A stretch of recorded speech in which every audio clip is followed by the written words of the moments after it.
অন্তর্বর্তী সরকারের উপদেষ্টা পরিষদের সবশেষ সভা অনুষ্ঠিত হয় আজ। সেখানে নির্বাচন পরবর্তী পরিস্থিতি, নতুন সরকারের শপথ অনুষ্ঠান এবং এই সরকারের কর্মকাণ্ডের মূল্যায়ন করেন উপদেষ্টারা। চিফ অ্যাডভাইজার যে শব্দটা বলেছেন যে এটা একটা মহা সাফল্য, এর চেয়ে ভালো ইলেকশন বাংলাদেশে হয়েছে কিনা এটা সন্দেহ।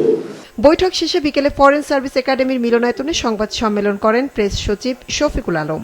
জানান, এই নির্বাচন সফল করতে নির্বাচন কমিশন পুঙ্খানুপুঙ্খভাবে কাজ করেছে, যেখানে সরকার কোনো হস্তক্ষেপ করেনি। সশস্ত্র বাহিনী এবং নির্বাচন কমিশনের দৃঢ়তার প্রশংসা করে তিনি দাবি করেন, এই নির্বাচনে সবচেয়ে কম সহিংসতা হয়েছে। এই প্রথমবারের মতো কোনো ইলেকশনের পরে আমাদের যারা রিলিজিয়াস মাইনরিটি ভাই বোনরা আছেন তাদেরকে আমরা কোনো শুনি নাই যে তাদের কোনো বাড়ি ঘরে কোনো হামলা হয়েছে বা ইয়ে হয়েছে। আপনারা দেখেছেন যে এই প্রথমবারের মতো ইলেকশন কমিশনের কোনো কাজে কোনো ধরনের ন্যূনতম ইন্টারফিয়ারেন্স বা ইনফ্লুয়েন্স খাটানো হয়নি।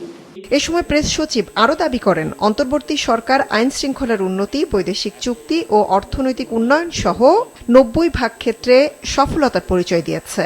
ওনার যেটা কোর তিনটা যেটা কাজ ছিল, যেটা উনি বারবার বলেছেন, একটা হচ্ছে যে রিফর্ম করা, রিফর্মের প্রত্যেকটা এই যে দেখেন এই যে রিফর্মের যেটা মেন যে কাজটা সেটা গণভোটে পাস হয়েছে।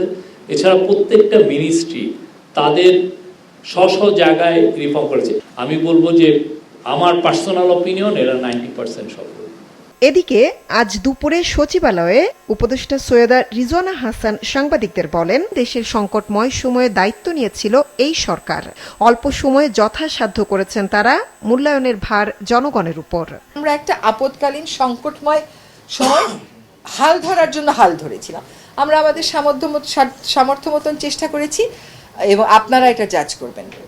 সিস্টেম মোটামুটি এনে দিয়ে চলে যাচ্ছি। আমি মনে করি সেজন্য আপনার প্রশ্নের দ্বিতীয় প্রশ্নের উত্তর, সেজন্য আমরা একটা ডিগ্রি অফ স্যাটিসফ্যাকশন নিয়ে যাচ্ছি। নতুন সরকারের শপথ অনুষ্ঠানে সব উপদেষ্টা উপস্থিত থাকবেন বলেও জানান রিজওয়ানা। মৌমিতা জান্নাত, মাছরাঙা সংবাদ, ঢাকা।